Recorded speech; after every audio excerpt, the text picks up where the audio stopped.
Good morning.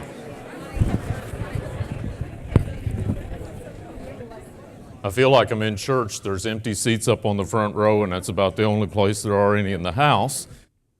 I didn't know whether to expect 100 people today. It's classes, we have activities to do, we have commitments, all of us, in terms of our daily time.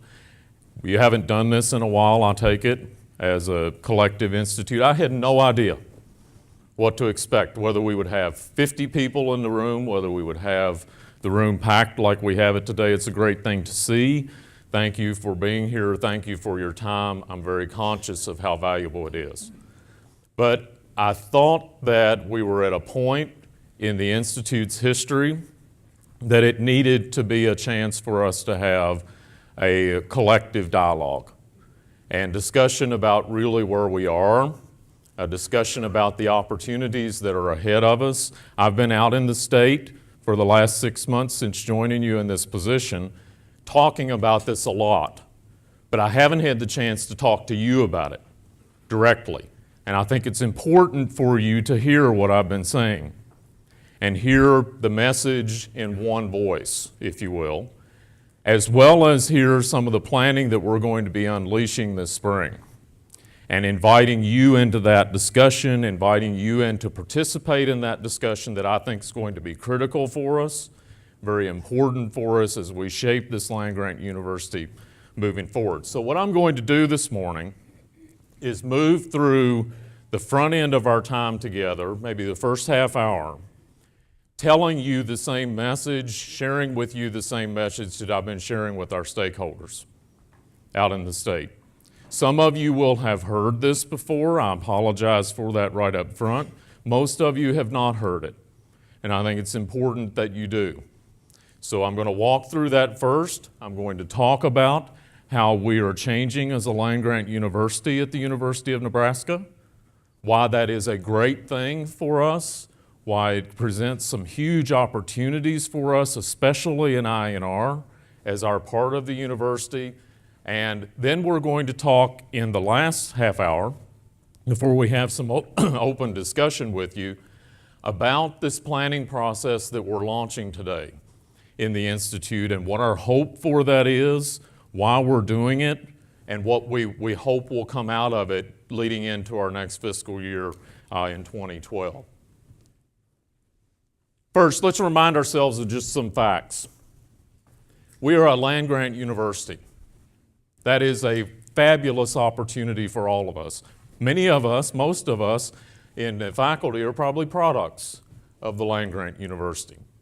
And if you think about the 150th anniversary of the Morrill Act that we're coming up on here soon, that we're coming up on here soon in 2012, the principles that were laid down in 1862 when President Lincoln was leading a divided country, when he established the Morrill Act, when he established the Transcontinental Railroad, when he established the Homestead Act, that started the land-grant university system, that led to us starting a land-grant university here in Lincoln a few years later, was a phenomenal time in our history. And if you think about, I think I can do this without slides, so I'm just going to charge on. If you think about what's happened since in that 150 years since, particularly around agriculture and natural resources, that's our mission, it has been a phenomenal story. Where we, in that first 150 years, focused on improving the productivity of agriculture, thinking that our resources were really unlimited. That we had unlimited water, we had unlimited land, we had unlimited ability to produce the products that we serve our consumers with. And we were phenomenally successful at that. These are data from the Economic Research Service at USDA that I've used for a number of years that talk about how we've increased the production efficiency of agriculture dramatically, even in this slide over the last 60 years. It's a huge success story. Producing more with fewer inputs required greater output per unit of input put into the system. But here's today. We know our resources are not unlimited. We know we're living in a global society that's changing dramatically. We're interlinked with everyone around the world.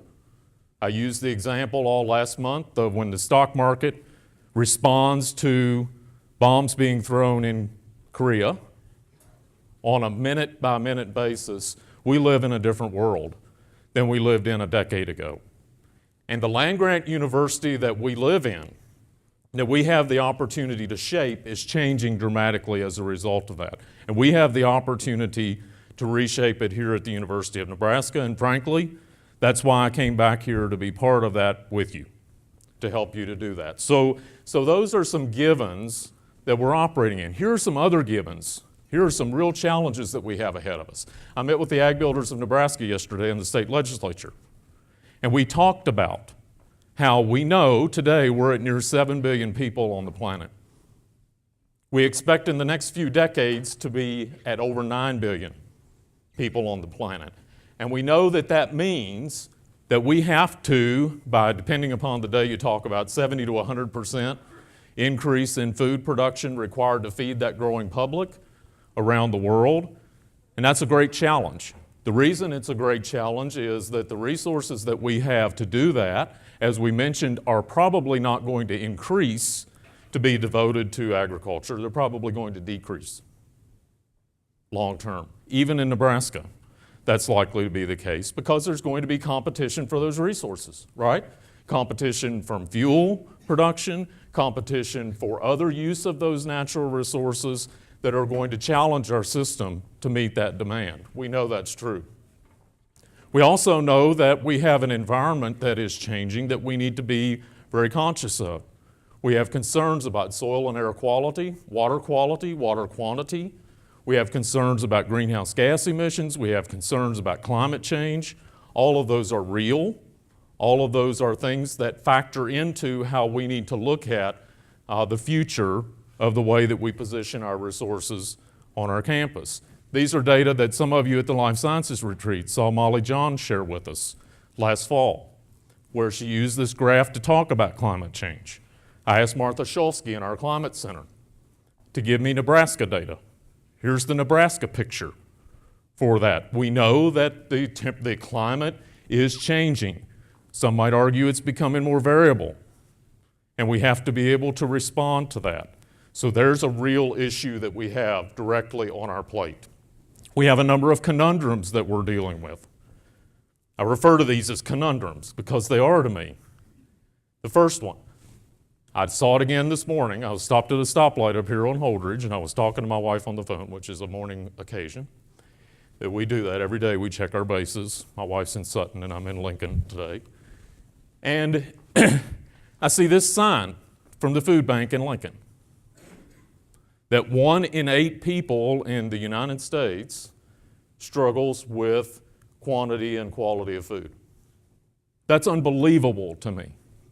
Unbelievable. I don't know if that's true in Nebraska or not, but it's an unbelievable statistic to me. When we're talking about feeding a population, but at the same time we're trying to figure out how to keep us all from being unhealthy in terms of our weight and obesity. That's a conundrum. There's a conundrum there about how we reverse the people drain, not only from the rural part of Nebraska, but I would say from the state as a whole, right? And we've seen some good data recently about how that appears to be turning around and changing with our economy. But how do we keep people in the rural part of the state and make that economy of the rural part of the state thrive? There's an increasing disconnect of consumers from where their food comes from and where the resources are that are used and employed to produce it. We see that over time, a continuing trend in that direction. Animal husbandry versus animal welfare. I'm an animal scientist. This is one that's near and dear to my heart. You've seen a lot of press about this recently in Nebraska. Where are we headed in production agriculture related to the livestock industry relative to concerns about animal well-being and animal welfare? Growing divergence in our culture between what's called industrialized food production, or referred to as industrialized food production, local foods, organic foods, natural foods, and the movements therein. So all of these are conundrums, really, that are put up against those challenges that we're talking about feeding a global world and being in a global society. That's the fabric that we're working within. Now, this is a new slide that I haven't used until the last few days. This is what I did during our snow-in here over the weekend. There's a new report, I would encourage you to look at it if you haven't yet, from World Harvest, that talks about the productivity gap that we're facing to feed this world population. And what this graph shows is that if we stay on the productivity increase curve that we are on today, the trend that we're on today, that bottom line of 1.4% per annum, that will be about 0.35% per annum under what we need to be in order to meet that population need as we go out over the next several decades. That productivity gap is where we are. And what our challenge is to figure out how to meet and better meet that need in order to meet those grand challenges. I find that to be a dramatic challenge for us. Jacques Diouf, the Director General of the FAO and the UN, made this statement a couple of years ago. I've used it ever since I heard him say it, that the green revolution that we experienced over the recent decades, that we've got to outdo that dramatically to meet those needs in the coming decades. And that we're going to have to do it with technology. We're going to have to do it by innovating the systems that we have with new technologies in order to meet those needs and grand challenges. We have to evolve. I'm a geneticist, I have to do this. I have to use at least one slide that talks about genetics. We've got to evolve in our thinking of the way we address these challenges. We've got to evolve in the way we deploy our resources and what we focus on in order to meet the challenges from the land-grant mission, and we have to do it within our means. Because we don't live in 1970. We live in 2011. And the resources that we have to invest in our programs are different and from different places than they were when I was growing up and when many of you were in the formative stages of your careers. Now, with that said, here's why I think we have such phenomenal opportunity at the University of Nebraska. And some of it's obvious, some of it's common sense. Some of it is probably less obvious, and some of it's probably you have wondering where it's headed, what it means. So here's the collective reasons that I think we have such unprecedented opportunity at this point in time at the University of Nebraska. We're an ag state, a natural resource-based state, a natural resource-based economy. That's who we are in Nebraska. And we're a leader in this country, we're a leader internationally in the types of products that we produce from this state and how we use our resources for not only food production, but for human quality of life. We know that. And we know that this is what drives the state. We know that 1 in 3 jobs in this state are tied to agriculture. In the most recent data that I can find that relate that statistic. We also know from work that was done here in the Institute in the last several years that the investment return on $1 invested in our programs is 15 to 1. We know that from Battelle data. I said to ABN yesterday, and I said to a room full of the state legislators and the governor sitting there, I made a couple of comments, and I'm going to make sure you hear 2 of them. One of them was that I think that number's low. Because I think what we will see happen as we move into these challenges that are ahead of us is that number will grow. That return on investment will continue to grow and will continue to go up. And I'll tell you what the other statement was here in a minute. We also live in this living laboratory. We have a wealth of ecosystems, we have a wealth of diversity in this state as you go from west to east in order to be a model for the world.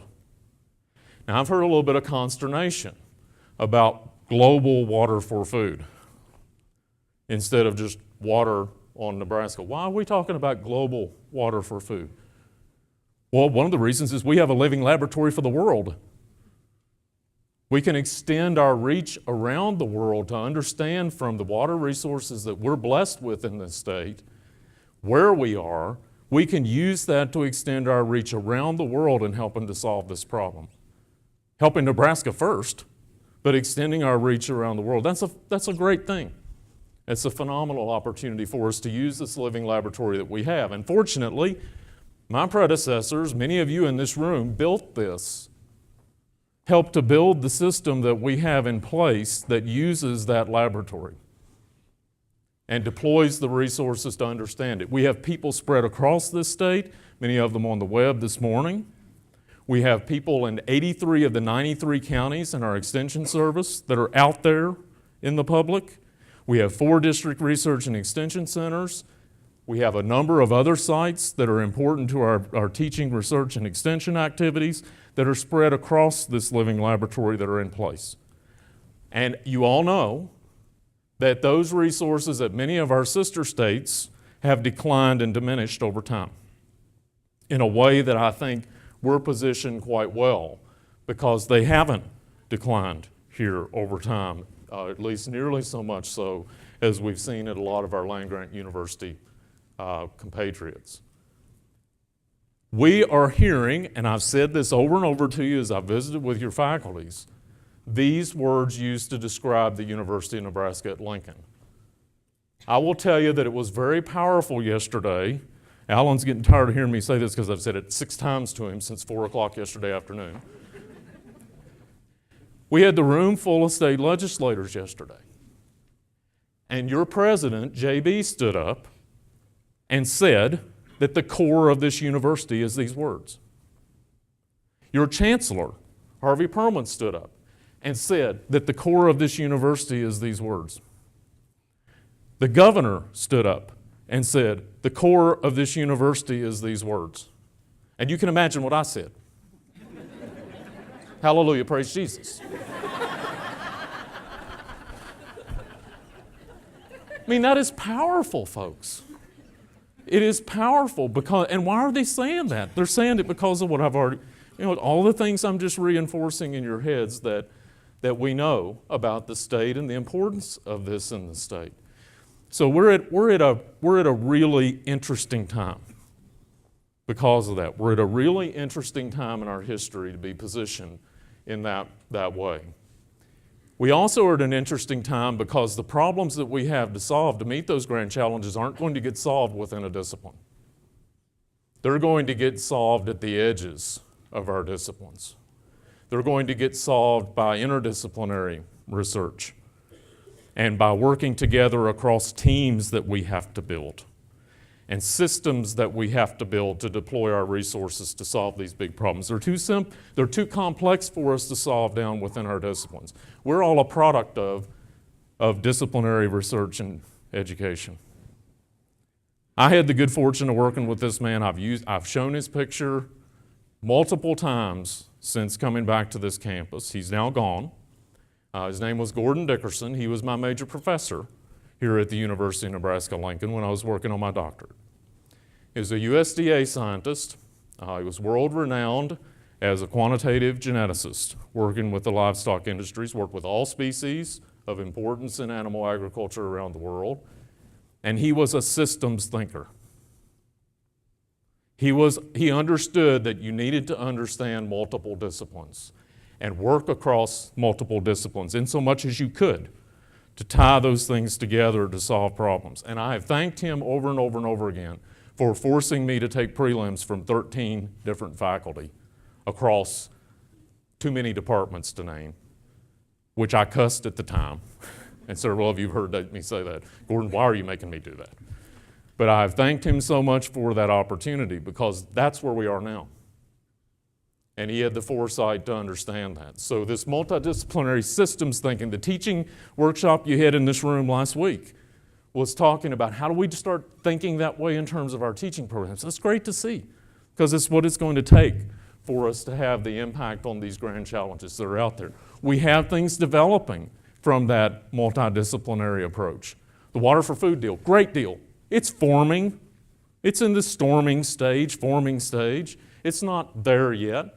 But it's an opportunity that is huge for us across the system to take the generosity of a large gift from a donor and put the underpinnings under ramping up beyond what we've been able to do within our programs today to a new level in this important question: how we produce more with less water and how we preserve that resource. We're going to see the same thing happen in the food area. We're going to see an institute form around food. I'm predicting it's going to happen. We're going to see an institute form around the rural question. We're already forming that. We're already in that process. I'm meeting with the Board of Regents this afternoon about it. So those things are happening, and those are huge opportunities for us in a multidisciplinary way that we haven't had before. This announcement that you saw just before Christmas, phenomenal for this university. To see a public company coming in a non-exclusive way and working with a program at the university that serves a need out in the state and serves a need out beyond our state, providing resources to produce the first presidential chair in the university's history, and Steve to be named to that, is a phenomenal opportunity for us. I wish I could tell you all about it, because it's much bigger than what we've told you in the press. It's a great thing. We're going to see lots of those kinds of opportunities come our way. It's going to set a precedent for us. And the people that were involved in producing that opportunity, Steve principally, and Dan Duncan and Susan Fritz and Alan Moeller, made that happen. And we're going to see more and more like that. It's a great opportunity for us. We're going to see great things come in the life sciences. We are life sciences. We've always been life sciences. Ag is the center of life sciences. And we're going to have great opportunities to extend that with the new technologies that we have. This is a slide Sally McKenzie's used over and over again. I doctored it a little bit. But there's great opportunities already happening in the clusters around this campus, and many of those forming directly out of the Institute to serve the needs that the life sciences faculty are identifying. We're going to see that extend out across campus. I'm going to push that to extend that out across campus so we can have greater impact. We're going to see that play directly into Innovation Campus. There are plans underway already for 3 new buildings at Innovation Campus, all 3 related to the life sciences. Those are great opportunities that will be underneath. So, last thing that I want to say is that we step at a time, this is my last kind of background statement for you, where we are about to enter the Big Ten. A lot of discussion yesterday about that at ABN. What's that mean? What's that mean beyond the athletic program? What's that mean when we say that it's pulling us up into a new academic league, that it's going to enhance our academic opportunities for the university? What's that mean? Well, folks, I will tell you that one thing it means is that we can't forget our teaching mission. And we can't forget our outreach mission. Because we will be positioned going into the Big Ten, I would wager to you, better than most. Because a number of the Big Ten institutions have lost their way some in that regard. Now, I hope there's no press here. Oh, God. But you know what I mean. We have to have focus on students and making sure we don't forget that the primary reason we exist and that we're here is to educate students. That's why the university was formed originally. This is I kind of skipped over it. That's an op-ed piece that came out in June this year in Nature Reviews that was written by Diane R. Jones. She was a colleague of mine at USDA when I was there in the White House Office of Science. And her point in this op-ed is that in financial times of stress like we've experienced and are experiencing, that we can't forget why universities were originally formed.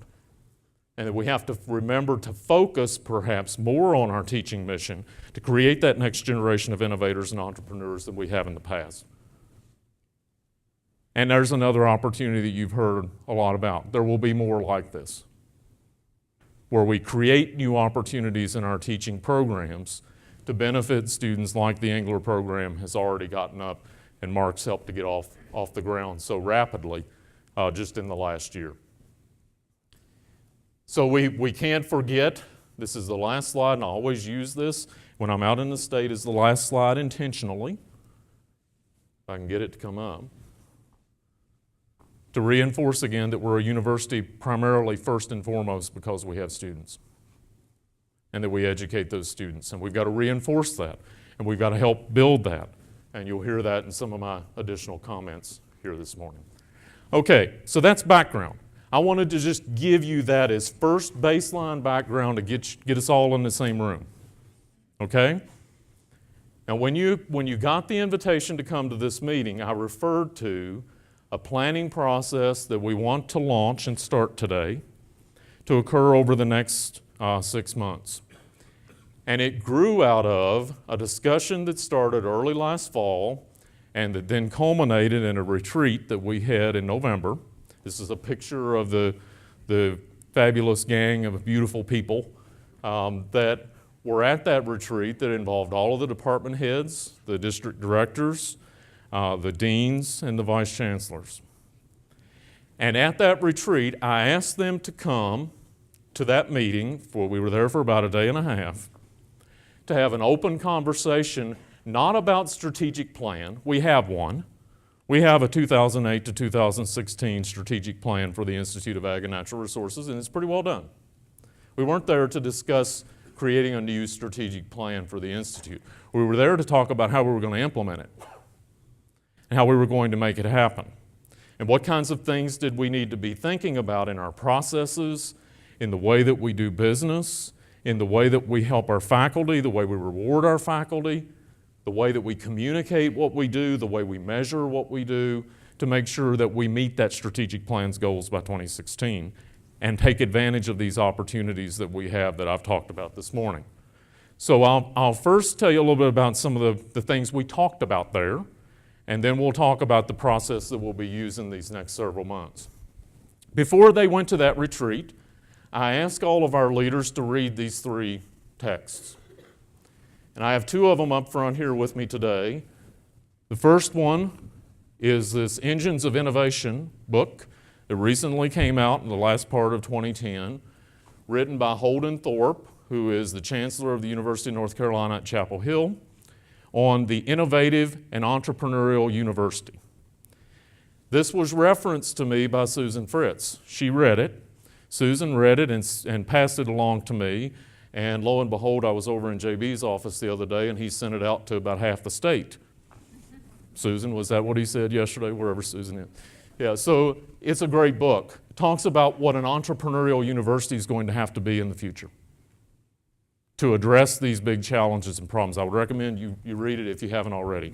I also asked them to read this National Academies report on transforming agricultural education and higher education in particular. And a third one was a National Academy report there in the middle that was from a workshop in the National Research Council last summer that talked about how the challenges that we have are intersecting over food, energy, and natural resources, much of what I just got done describing for you. So they came with this kind of background. I heard from them when they got there. I gave it to them about 2 days before they had to show up. You know how that goes. But it was good background to set the stage for that discussion that we had there. And what we're launching today is we're calling this process Innovating Ag and Natural Resources to 2025. So I think what we realized through our discussion at that retreat was that over the next 15 years, we have the opportunity to really position ourselves to a new level, to take advantage of these opportunities. Now, I will tell you that this document, there is a document summarizing this that is available now on the web. So you can go to the Vice Chancellor's site on the web. You will find that document there immediately after this meeting so that you can see the full context of the way this is described verbally. Okay, so the document is available and it's titled Innovating Ag and Natural Resources to 2025. Here are the premises for that document. We operate at the core of the university's land-grant mission. I would wager that we are the core of the university's land-grant mission. The expectations of us have never been higher, both internally in the university and externally in our stakeholders and the people that we influence. Our student enrollment is at a peak in Kasner. Phenomenal. We're at a peak. We're just shy, I think Dean Waller tells me, by about 7 students of being at an all-time high. That's wonderful news. So we're at the core of the university. We're at a peak in our student opportunities. We have these momentum builders. I've already been through all of them. I'm not going to go through them again, that are providing new platforms for us to have greater impact. So all of these, many of them pretty recent developments that you worked hard to get put in place that are providing these opportunities for us as we move forward. We have great human talent. I mentioned when I started this presentation, I've only met a fraction of you, and I'm trying my best to meet as many of you as I can. I've only met a fraction of you. But I know we have great human talent here. I see it in the passion of what we do.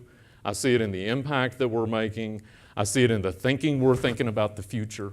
We have great human talent in this organization. Somebody said to me when I walked in the door this morning, I didn't know whether we'd have 50 people here or 100 people here.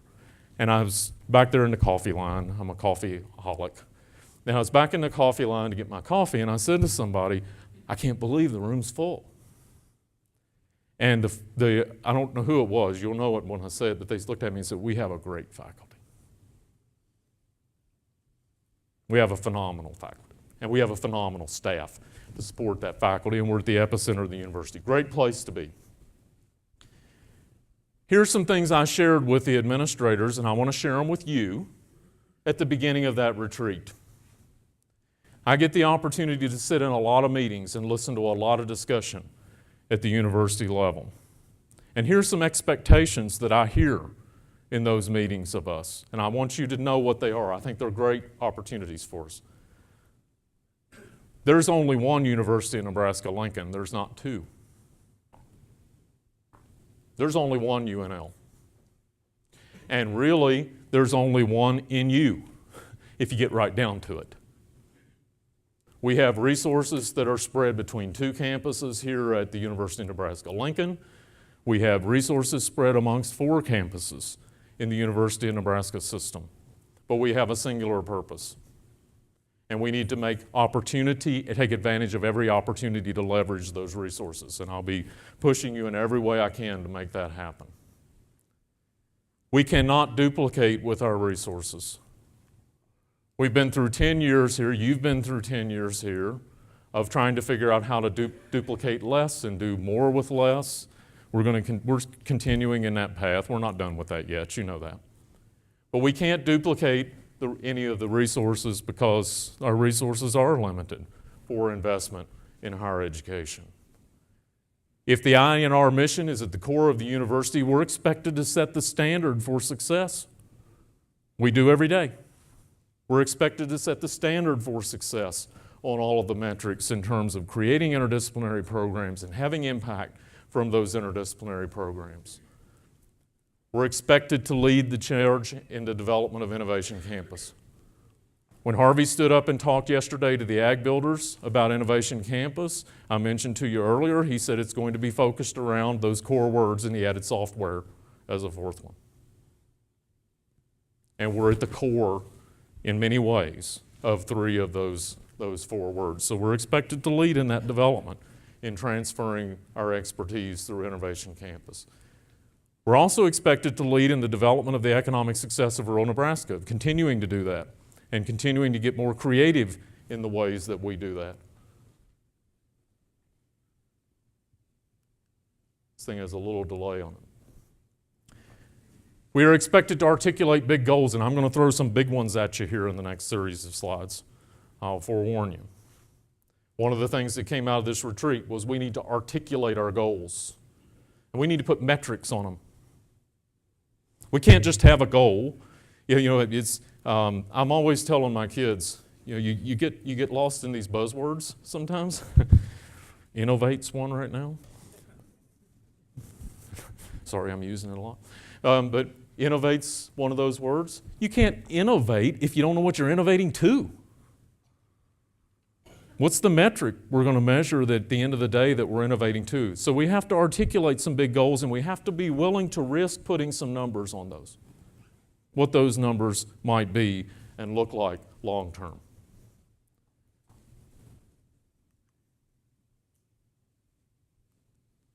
I'll just put them all up there. Okay. We're expected to lead in the less reliance on base funding. Now, we happen to have more base funding than most of the campus does. I think you understand that because we have federal formula funds that underpin some of our programs. But in terms of state appropriations, I think we're expected to lead in how we're going to rely less and less and less on state funds. We've been doing that for a long time. We're going to have to continue to be more innovative about it in the future. We are not expected to be all things to all people. There was a seminal moment yesterday in Ag Builders when J.B. Milliken stood up in front of our stakeholders and said, in response to a question, and you can imagine what the question might have been before this. It was like, how are you going to deal with the budget? The response he gave was, we have to focus on the critical few things that matter that are at the core of our university. And he followed it with those 3 or 4 words that I've been using. We don't need to be Stanford. We don't need to be Harvard. We don't need to strive for the rankings that are associated with those programs. We need to focus on the things we are really good at and that we can make a huge difference in. It was a seminal moment for me to hear JB say that yesterday. We're expected to lead the university in its AAU designation. The Big Ten, all 10 or 11, of the current Big Ten schools are AAU schools. That was not the case in Big 12. And we, of course, are an AAU school as well. And we're expected to lead, IANR is expected to lead in positioning ourselves in the Big Ten in regard to that. And I think we already will do that in many respects, and that's a great thing. Here's the dilemma. You know some of this, most of it probably, and some of it you may not know. Again, I'll get it all up there. Yeah. We read the papers, we know the story. It's $986 billion shortfall projected in the state's budget in the next biennium. The legislature started meeting.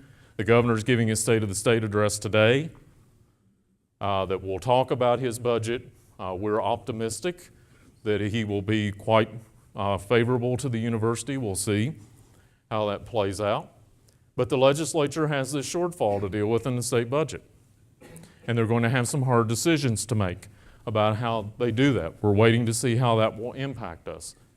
If we had a 10% reduction in our budget, which could come in a variety of ways, it might not just come from fewer state dollars, it might come from trying to figure out how to fund salary increases for faculty and staff, which we haven't hit the last couple of years. That's the bottom line that would impact IANR. A 10% reduction in state dollars would impact IANR about $10 million in our budget. That's a big number. And trying to figure out how to work our way around that will be a big number. I don't think it's going to be that bad. I really don't. But under a worst case scenario, that's the kind of dilemma that we're dealing with relative to state funds. On the other hand, we have a capital campaign from the University of Nebraska Foundation that's been quite generous to us in its first part of the 5-year process. We're 2.5 years, and I think, into that process, maybe close to 3, on a $1.2 billion campaign for the university. They've raised $830 million thus far, maybe a little more than that now. We've received about 54 million of that for the Institute, which is quite good. And I've been quoted in the press as saying, and I will continue to say it, that 200 million is not enough for us. That we need to have a goal that is 4 or 5-fold higher than what was the goal in that campaign budget, campaign goal, for the Institute's programs to underpin a lot of the things that we have to do, and we'll make that happen. We're going to make that happen. The Voluntary Separation Incentive Program that was announced last fall and that now has gone through its subscription period has 20 of our senior faculty and IANR subscribed.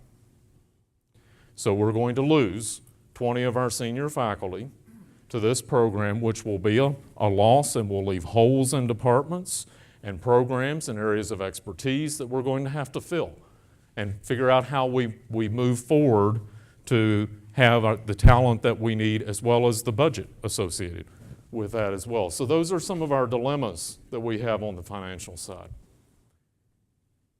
Here's one that I am looking at very carefully. In a time of decreased support, some would argue that we've increased administration. And I'm studying that to see whether that's true or not true and what to do about it if it is.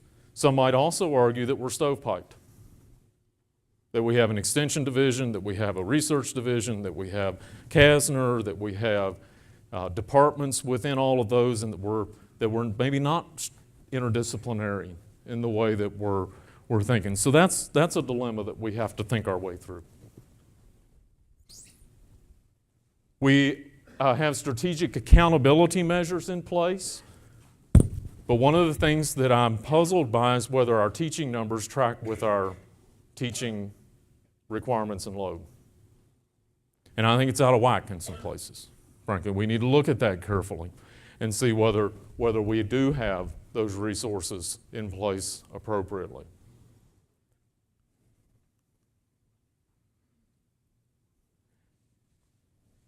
And this last one is one that we're seeing rear its head over and over again, and we're going to be faced with this a lot.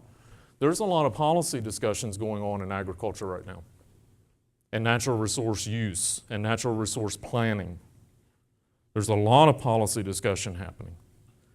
And you might know we had a policy retreat here for around food, energy, and water just before the holidays. It sold out in 2 days, the slots that we had that faculty wanted to come and participate in it. Prim said he'd never seen that happen before.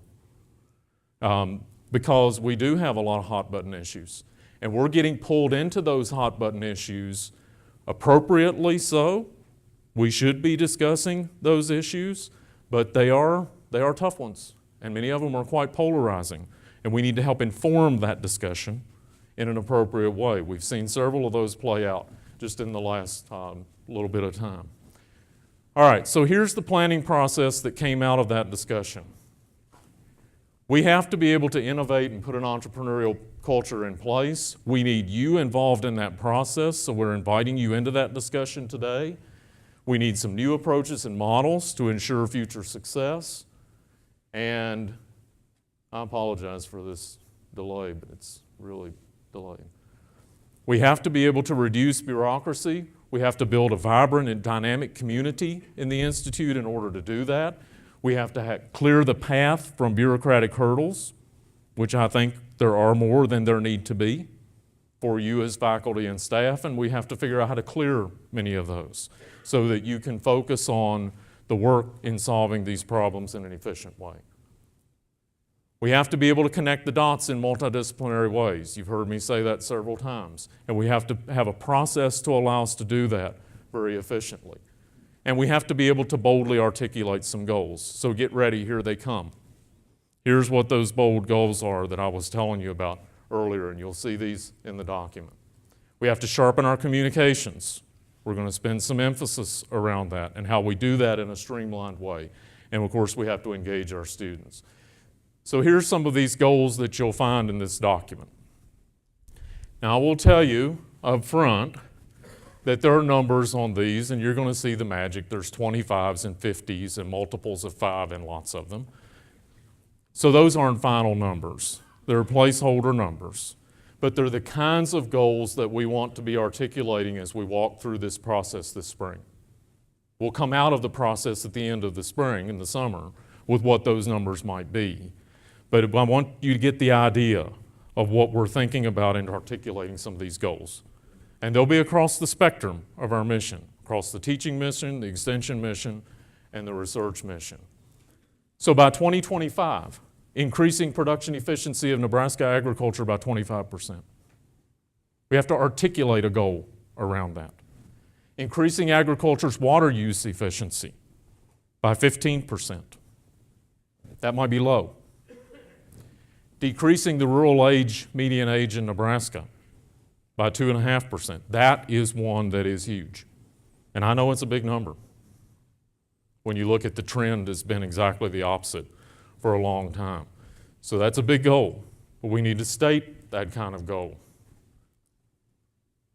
These are opportunities in the teaching side, doubling student internship opportunities. These all came from Dean Waller.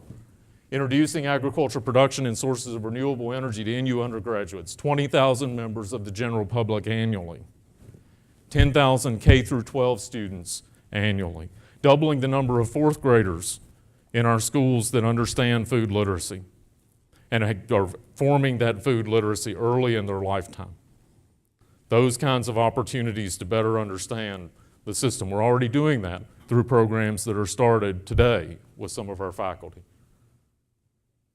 Providing outstate tours for 500 UNL students annually. I'd like to see every graduate of NU have a food literacy underpinning in them, food and natural resource underpinning in them. How do we do that? How do we incentivize that across the system? Doubling the number of summer internships with an emphasis in research management and entrepreneurship. Doubling the number of Kasner students involved in campus-based research. We're pretty good in that already, but doubling that number and moving that up over the next series of years, and significantly improving our study abroad and international opportunities, which again, we're already good at. We need to get better. On the research side, developing and transferring at least 25 new technologies. Again, these are placeholder numbers in red. 25 new technologies to Nebraska entrepreneurs that will plant those in Nebraska as economic development opportunities. That's a big goal. 25 transferred technologies. Decreasing bureaucracy in IANR business process. Hiring personnel, programmatic evaluation, and financial management by 50%. That's a big one to me. This is one that's near and dear to my heart. I want to see us really work on this, including a 25% reduction in administrative overhead. So you can see the idea. How do we streamline our processes? How do we enable you to be more productive? And how do we be less top-heavy in terms of the processes that we have? Increasing the amount and diversity of IANR funding by 50%, moving beyond the state appropriations and NIFA or USDA standard model.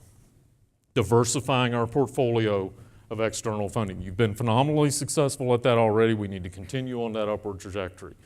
Increasing extramural support from NIH, NSF, and other governmental agencies, and the private sector for basic and translational research by 50%. We're on that trajectory to do that and continue meeting that. We'll see that hopefully continue to happen. Increasing our partnerships outside of NU, like the Bayer Crop Science type agreement that I mentioned earlier, by 25%. Increasing our partnerships with federal and state agencies, looking for creative ways to do that by some percentage. And lastly, not being all things to all people and leveraging our resources across the Big Ten, and perhaps others we might invite into that picture. We already have those kinds of relationships in a lot of places, to be able to deliver the resources that we need, but not have to do them all here, because we don't have that luxury. We already have some of those kinds of programs in place. I expect we'll see more. This last thing down at the bottom is something that I heard from one of the candidates in the senior vice chancellor search before the holidays. Greg Washington, who some of you may have met from Ohio State, was one of those 4 candidates. And in his seminar, he talked about the Big Ten Plus. And what he defined the Big Ten Plus as, he's an engineering dean at Ohio State, was in the engineering arena, the Big Ten schools have the Big Ten, and there are some of the powerful schools in the engineering arena, as you well know, in the Big Ten. But they added 4 more to their happy party, and they got pretty much all of them that have the power in engineering. They added Stanford, MIT, Georgia Tech, and UT Austin into that consortium in the engineering schools, and they call it the Big Ten Plus in engineering. I think we need to think about that, and I'm going to be talking to my colleagues at the Big Ten schools in the ag side about something like that, where collectively across the Big Ten schools, including us, how we might think about that in the ag and natural resources arenas. Increasing private industry partnerships by 100%. including obtaining commitments to build from at least 5 companies on Innovation Campus. And I can tell you we're well on our way already with 2 to make that happen. So those are exciting opportunities for us. And this last one, I mentioned to you that there were 2 things I said yesterday that I wanted you to hear. This is the other one. And I was a little scared when I said it yesterday, but I was uncomfortably comfortable. I've learned to use that term, Alan, a lot lately. I was uncomfortably comfortable when I said this. I think we need to consider ourselves as being one of the top few agriculture and natural resource institutions in the world. That's my goal. It's for us to consider ourselves and for our colleagues to consider us as one of the top places in the world. In many ways, we are. In programs, you can point to we are that already. But collectively, I would like to see that as our goal, that we be considered one of the top places in the world in this arena. Not in the U.S., but in the world. So here's the process that we'll be going through with you. I'll walk through it quickly. What we did coming out of the retreat was form 11 teams. There are 11 of these that will be operating during the spring semester. Each of these teams will be led by a set of the folks on the administrative leadership team.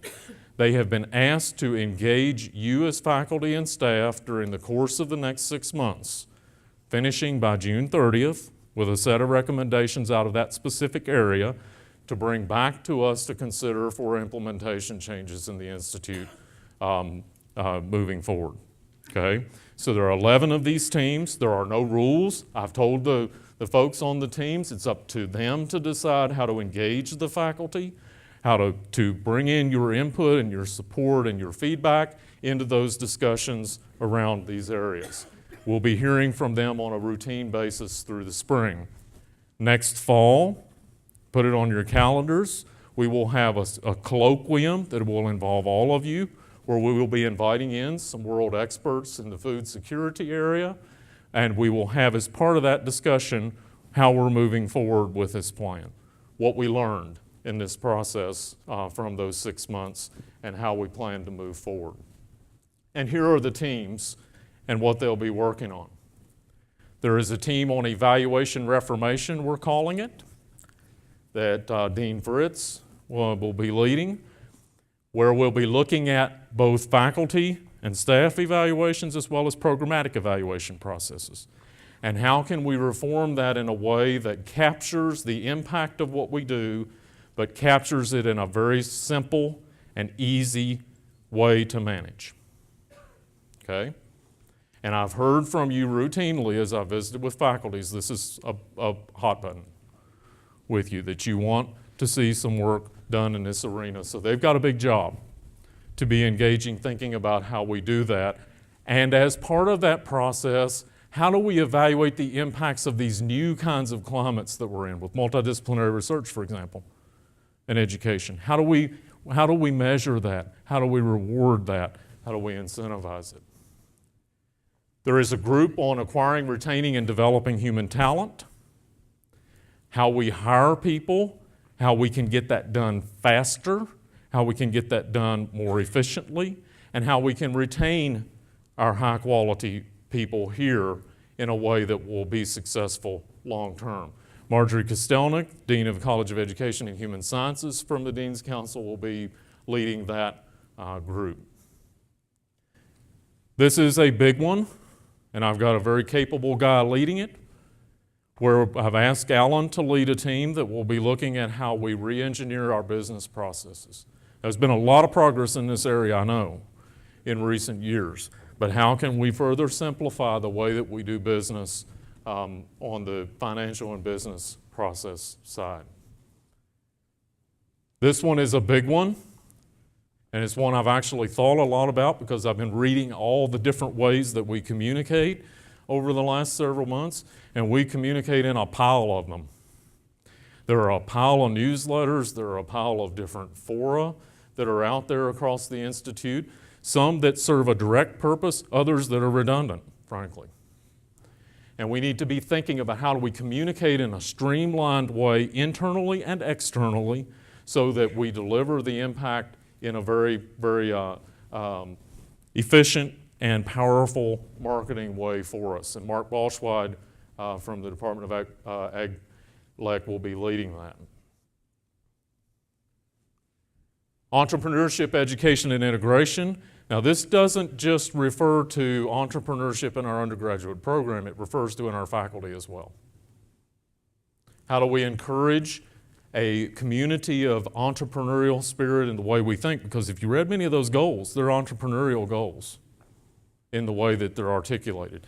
And how do we help equip ourselves to be able to think in an entrepreneurial way within our systems long term? Beth Burnstill will be leading that group.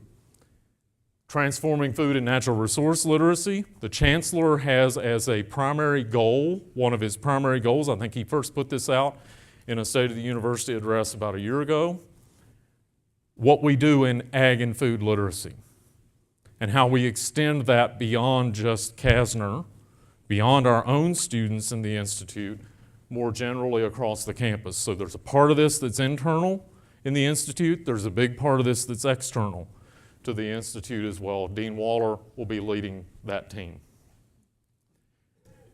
This is a huge task. I've talked probably more than anything else you've heard me say today is this focus.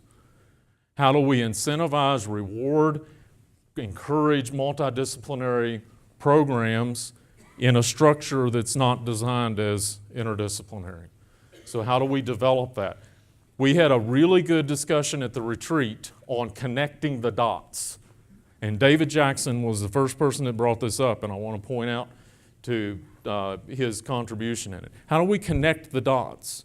How do we go from having hundreds of projects, many of them individual, to having a few or fewer big projects that are connected, that are interconnected in the way that they operate? And the same's true, I think, in our curriculum, and we're seeing that happen already in several of the discussions. Deb Hammernick will be leading that group. Strategic partnership development, I put Dan Duncan in charge of this because he was so instrumental in the Bayer Crop Sciences agreement that we just announced. How do we encourage strategic partnership with industry and with other agencies outside of industry long term? How do we really fill Innovation Campus is a huge focus of that group. Renewing focus on the future of rural Nebraska is a group. I mentioned to you I'm going to the board this afternoon with a proposal around a new institute in this regard. You'll be hearing a lot come out of that group, be led by Elbert, and it's not coincidental that you see the directors spread across the state that will be instrumental in that discussion. Capturing and measuring return on investment. I referenced this 15-to-1 number. We have to institutionalize the way we think about what we do. This is a tough one, folks. As long as I've been involved in agricultural research or in private industry or in the government, everybody struggles with this. How do you measure it? How do you use, what are the assumptions that underlie it that gives you that final number? But we've got to start thinking about everything we do in terms of the return on investment that is out there long term in all three of our mission areas. So we'll be having a lot of discussion around that. David Jackson will be leading that group. And this last one is listed last, but it's not the least of importance by any means of the imagination. I was here in the mid-1980s as a graduate student. And there was a dynamic on this campus of interconnectedness and a real sense of community on this campus. And I know you feel that still today, but I don't think it's the same it was then. There's a little bit of that that's been lost, to be frank. And I want to re-find it.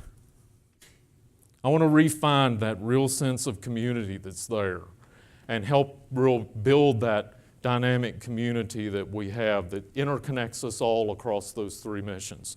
This team's challenged with looking at that hard.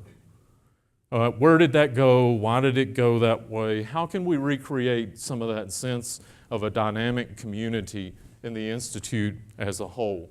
And Kathleen Lodel will be leading that group.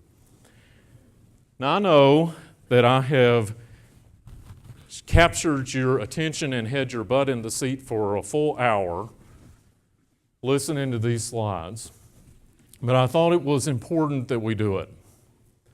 And I hope it's been valuable for you to hear what's going on, what's being said about us, what's being said about where we're headed.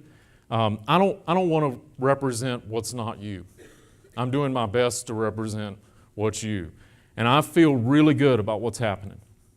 I feel really good about the turns that we're making. But it's going to take your engagement.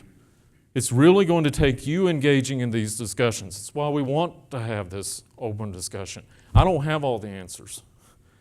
And I'm not going to tell you what the answers are. There's a lot of intellectual capital in this place. And collectively, I think we can figure out how to address these challenges because we've got this wide open road in front of us. And I'm excited about that. And we're going to be working hard to figure out how to make us be able to meet those challenges. We appreciate everything you do every day. I try to say that as much as I can. I mean it. We appreciate the efforts that you make every day in all of the areas of the Institute.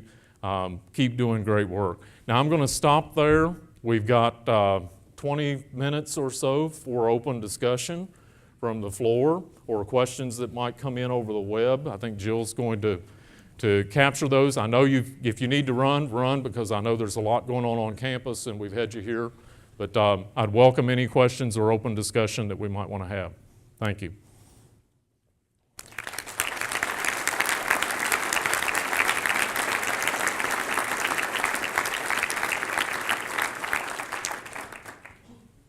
Who's got the first comment or question? Yeah, Sandy. Well, I was struck by your comment about you said praise, or hallelujah, praise Jesus, I think was your word. And I will tell you that ever since the day you have come on this campus and started talking about rural Nebraska, I have wanted to say the same thing. So thank you. I think there's a huge opportunity here to make a difference, unlike any other university that I have seen has made. There's a huge opportunity there. It occurs to me, in fact, the other day in your meeting that you have of deans and directors, I asked the question, how many people around the table had a rural background? I suspect if we did the same thing in this room, there'd be a huge number of hands go up. And that's a big advantage because all of us who have a rural background bring our own perspectives to this challenge that you've laid before us. That's a plus. It's also a thing that each of us looks at that from our own perspective. And I think one of the points that we should think about as we move forward in rural is to realize, again, to use one of your points, rural is part of a larger system. Many important discussions are going on around the country right now with city leaders talking about the future of cities, and certainly we know the majority of the population now lives in cities, and you've probably seen the projections about how many more people are going to live in cities. We have to think of rural in the context of a world that is becoming increasingly urban.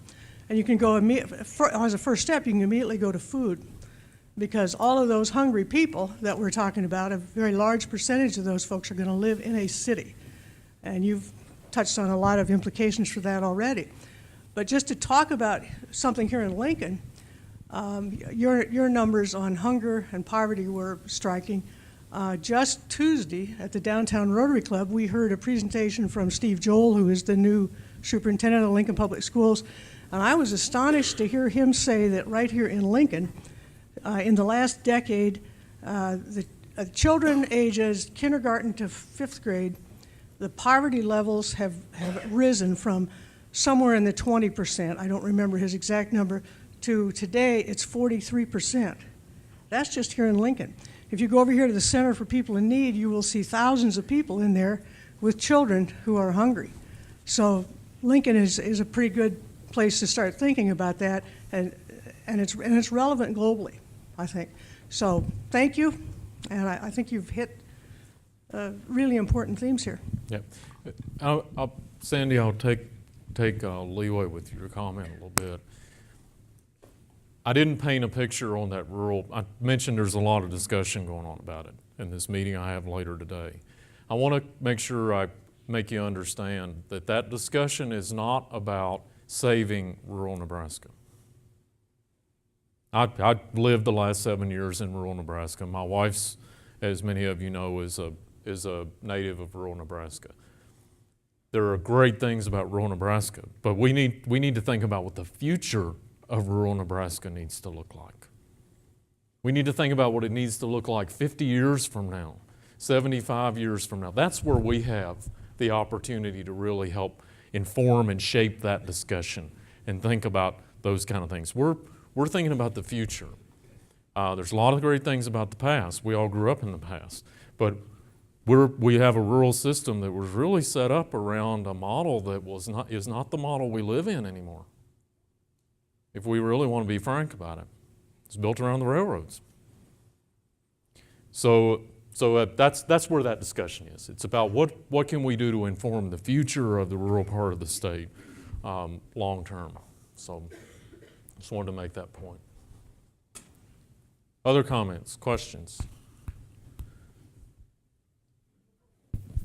Uh-oh. I just want to know if you're also going to go down and use UNOPA and UAD and go all the way down to the staff to also get ideas for these things? Yes. So when I said we're inviting engagement in the discussion, it's across the board. It's from all components of the university, faculty, staff, all the way through. Good question. Yeah.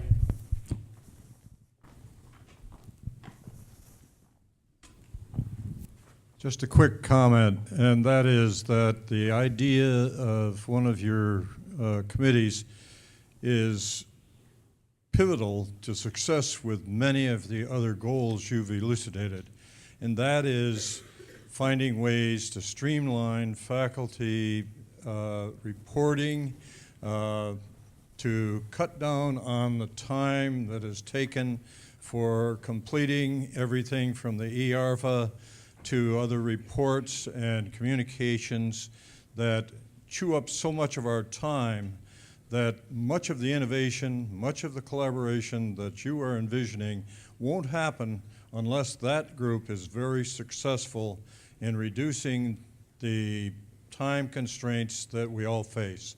And I compliment you on putting that as an important objective, but I can't overestimate It's important. how important this truly is. Yeah, thank you. Like I said, it's been a point that's been raised a lot, and I've heard it. Yeah, Tom.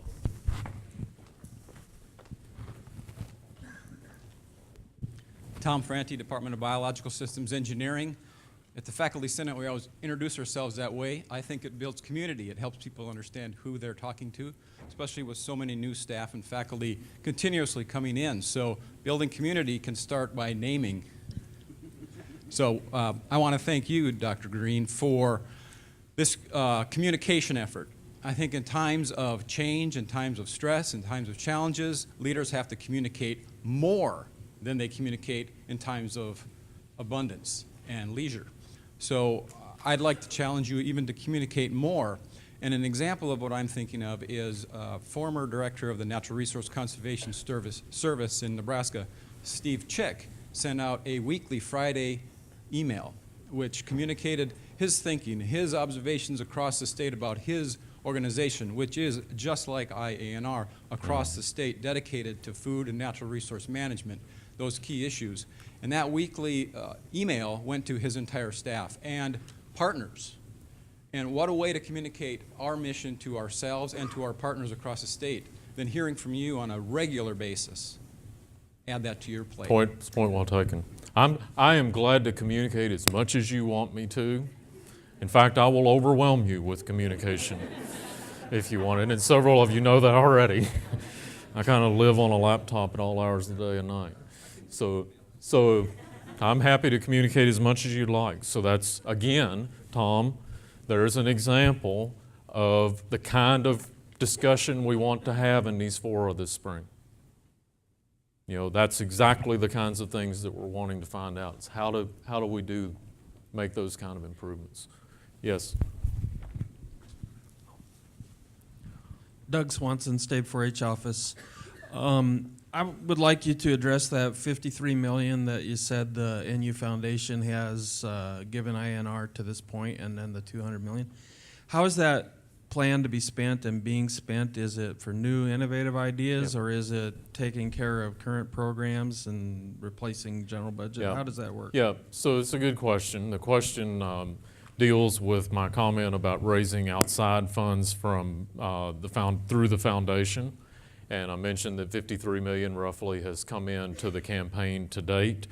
Much of that 53 million, doesn't take a huge mathematician to figure out, Paul Engler's 20. Okay, Water for Food, a portion of that gift is another major chunk of the 53. And then there are several other large gifts that have come in. One, for example, to support programs in a department, not scholarship monies, but to underpin graduate student support and programmatic support. Traditionally, and you'll probably correct me if I'm wrong here, our foundation friends, traditionally I think we've thought of the foundation types of efforts and development efforts as being largely driven by scholarship support, student scholarship dollars. At least that's the way when I was growing up. It's the way we tended to think of it. I think what we're going to see now is those funds are going to be spread more programmatically. They will continue to raise scholarship support, certainly, but there will be more and more efforts to underpin base support around programs and around programmatic types of areas. When I say 200 million, to get to that part of your question, I'm thinking about things like building those buildings on Innovation Campus. That's included. Some of that's included in that picture. And those are 40, 50, $60 million kinds of items.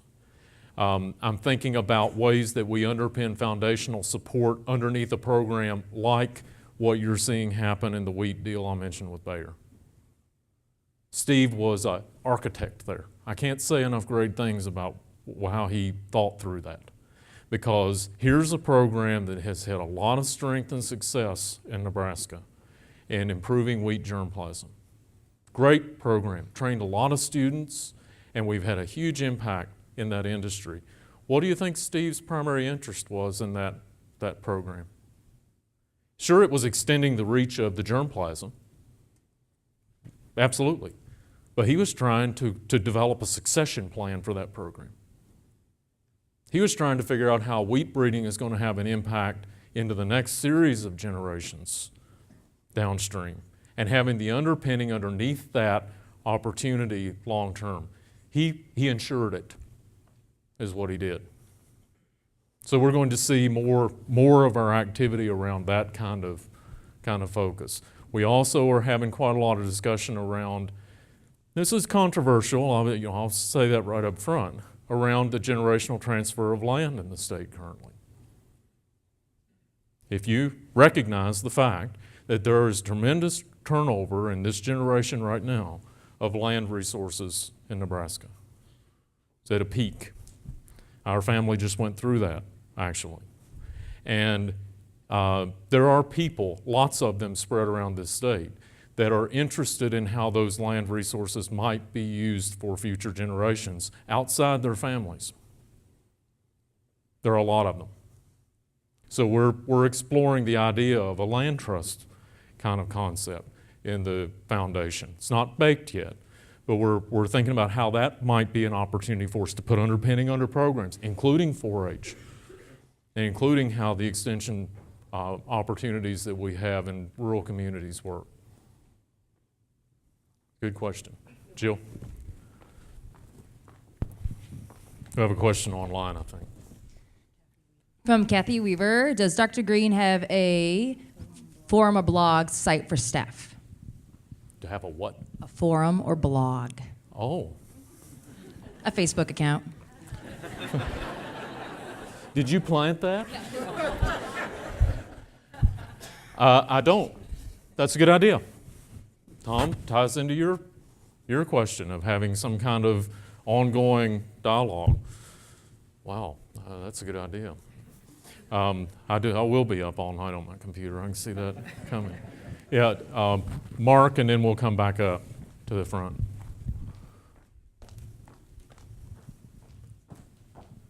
Again, I'm conscious of your time, so if if you need to get up and be moving, don't be worried about that. Mark. Mark Gustafson, I'm the director of the Engler Agribusiness Entrepreneurship Program. And last week I was driving somewhere and there was a radio program on that the theme was to discuss what innovations and new technology one could expect in the next few years. And the presenters were an associate editor of Popular Mechanics, the editor of Scientific America, and the president of MIT. At the end of the discussion, they asked them what they most would like to see happen relative to science and innovation in the next few years. And the president of MIT said a redevelopment of the passion for science in the general society.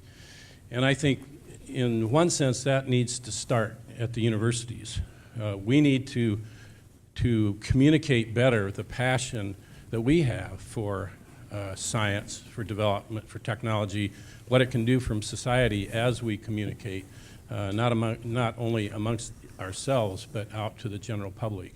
And I think this that you're doing today is a start for us to think about how we can do that. You bet.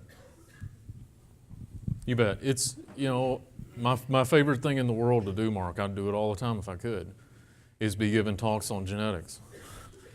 That's where I came from. And all of you are like that. I mean, you have that intellectual capacity to be communicating that. So all the STEM stuff that we're talking about, trying to figure out a way around that, is certainly part of that discussion. And it feeds into the food literacy.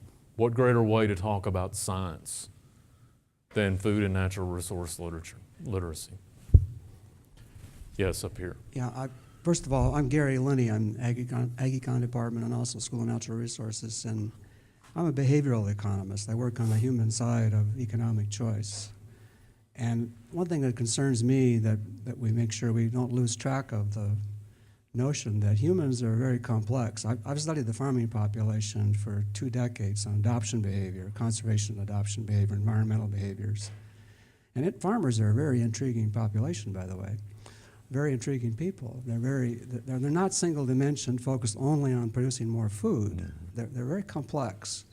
And understand their drivers and motivators and what brings them to the table is a very important phenomenon. So I hope we don't go beyond, focus only on technology and food. Sure. There's a human side to all of this, sure, especially as the population gets larger and larger and larger, and we have to interact with one another more. So there's no frontiers left we can go hide anymore. People have to interact. Right. So the human sciences are extremely important here, and I hope that IANR doesn't lose track of that and keeps that up on the front table.